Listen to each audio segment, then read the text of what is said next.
Welcome to episode 2 of Basic Principles on the YouTube channel. Today we will be covering how to fix skinny fat. In other words, how to go from skinny fat to jacked. So we will cover what skinny fat really is, whether you should bulk or cut, or maybe recomp. We'll cover nutrition, cardio, and training like always, and at the end there will be key takeaways. So, what is skinny fat?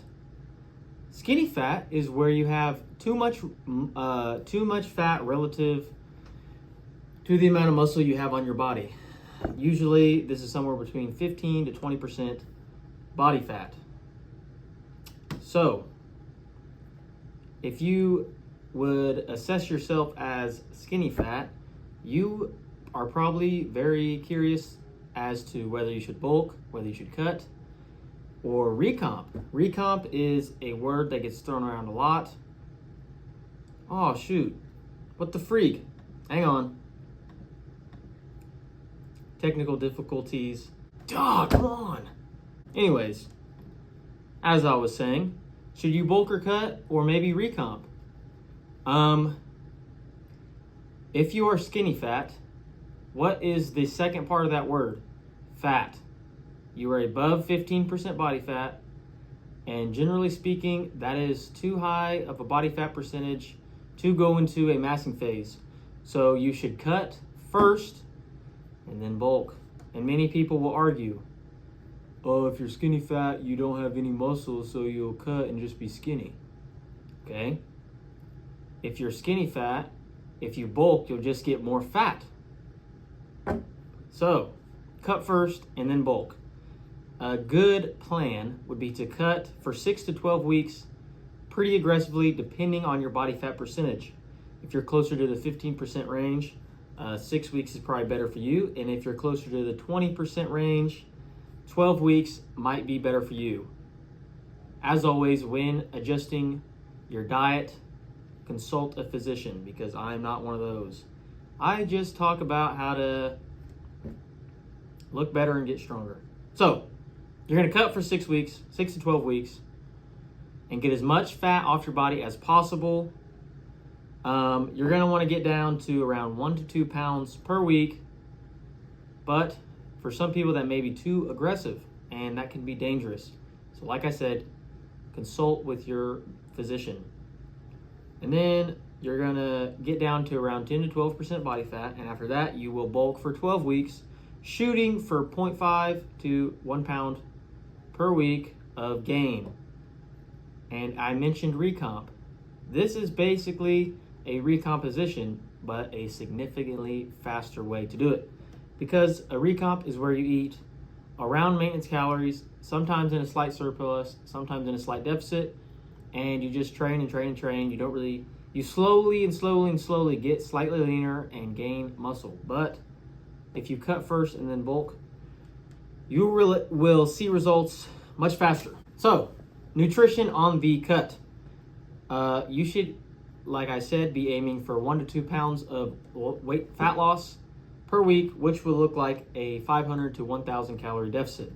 Like I said, that is very aggressive and may be considered dangerous if you have issues with that. So consult your physician. That's 3 times I've said that. Keep your protein high, 1 gram of protein per pound of body weight. That's a given. For men, 50 grams of fat is generally what you need to regulate your hormones. So it's best to not go under that.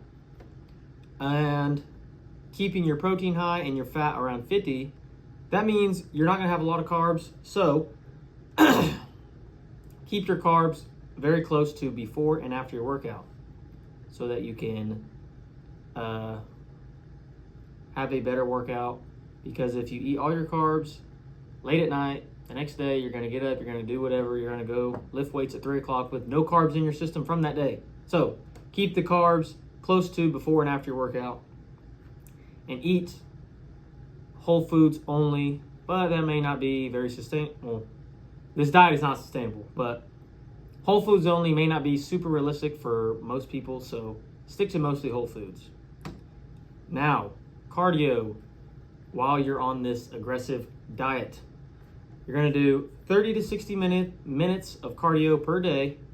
Incline walking would be my best recommendation because it is very low impact on your joints and it is not very intense at all. I would not recommend doing any type of running, any type of high intensity interval training, or anything that is generally gets your heart rate very high. I would keep it low intensity as much as possible to mitigate fatigue. So, into the training section, you should be training hard.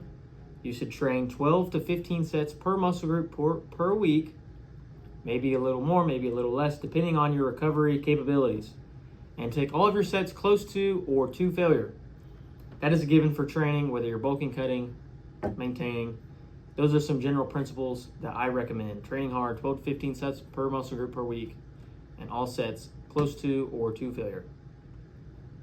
Now that you know what you're going to do for your cut, you got lean, you did your 30 to 60 minutes cardio a day, you hit your protein, you hit your fat, you lifted weights hard, now you're around 10 to 12% body fat. As mentioned in a previous section of this video, you're going to be looking to gain half a pound to 1 pound of mass per week, which looks like around 250 to 500 calorie surplus. Now, where do you fall on this half a pound to 1 pound surplus? If you were closer to the 10% range,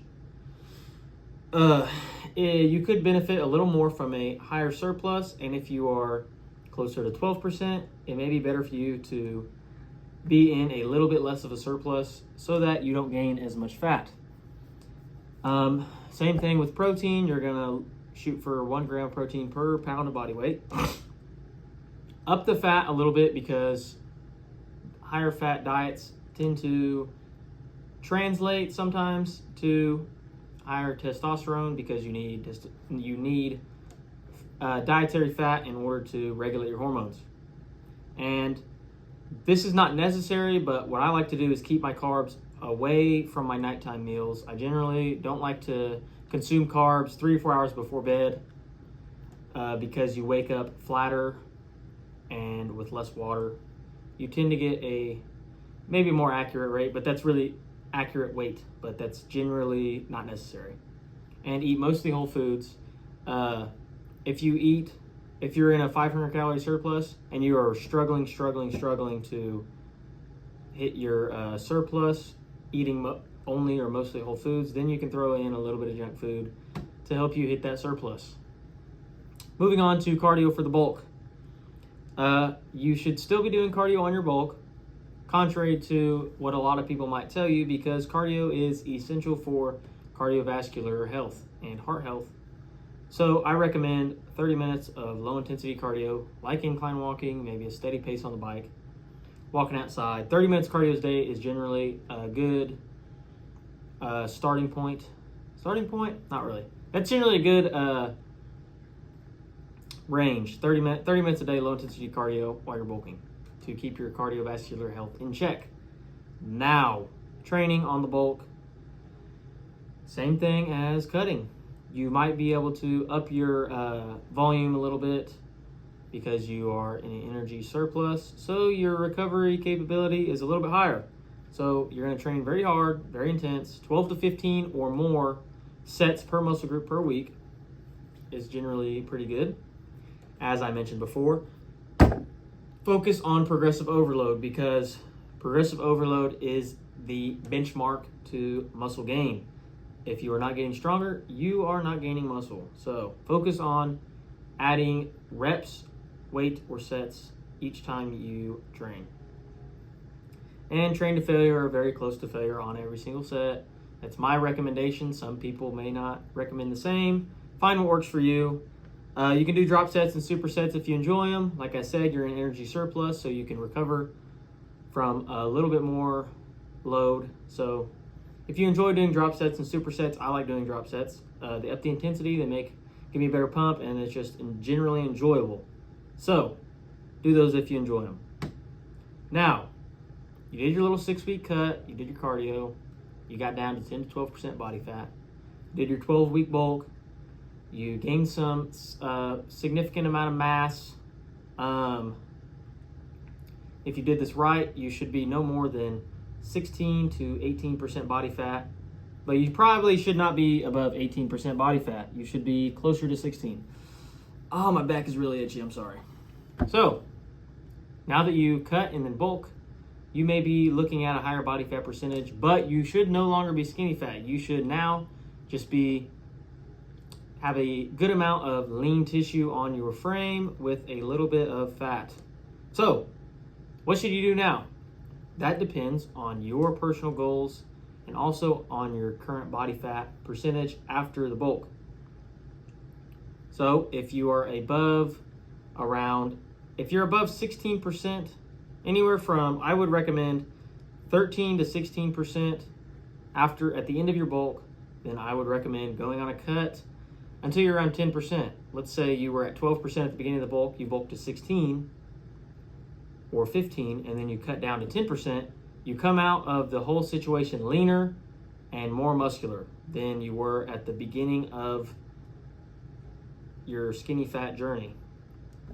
Now, if you're 12 or under, which some people can get away with not gaining hardly any fat on bulk, then you should continue bulking if you wish to get bigger until you are around 15 to 18% body fat. I really don't recommend going over 16% body fat. Not that there's very many negative effects, but it's more of a mental thing. Seeing yourself at a higher body fat percentage is not very favorable. So, if you are 12%, around 12%, then and you want to get bigger, keep bulking. If not, if you like the way you look at your body fat percentage and your musculature, you can just maintain and look that way for the rest of your life. So, if you want to continue to get bigger and leaner, you can keep going through these 12-week bulk and 6-week cut periodizations until you reach your desired leanness or muscularness. Not sure what the word for that would be, but once you get down to around 10% body fat, let's say you do 2 of these 12-week bulk, 6-week cut phases. You do 2 of them, let's say you're around 10% body fat. That's very possible after cutting, bulking, that you go from 15% body fat all the way down to 10 across these couple of periods. It's very possible that you are around 10% body fat. And when you're at 10% body fat, you can bulk for a little bit longer, and you may be able to go on a longer term bulk, maybe somewhere around 4 to 6 months, and put on a significant amount of size. Like I said, what to do after this bulk is dependent on your goals and on your body fat. So, some key takeaways. You should cut first and then bulk if you're skinny fat, because if you bulk and then cut, you're just going to get fatter and fatter, and then you'll just go back to skinny fat because you were already fat to begin with. Eat mostly whole foods and plenty of protein on both your cutting phase and your massing phase, and also train hard through both phases. Keep your cardio 30 to 60 minutes, low intensity, and determine what your next step is after the bulk based on your personal goals. So, that is all for this video of basic principles. If you have not seen the first episode of the Basic Principles series, we went over deloading, how and when to deload. Next video coming Monday on basic principles for bulking. So, if you enjoyed the video, if you found the information helpful, please leave a like and subscribe, because I would like to do this as a career. And I would very, very, very much appreciate any support that you may give. Comments are on and open. If you have anything to say about this video, if you have any questions, I'll answer them to my best ability, as I am not a doctor or a physician. I am someone with experience in this field that's giving my best advice. So, thank you for watching. Please like and subscribe and comment any ideas you have below. We'll see you in the next video.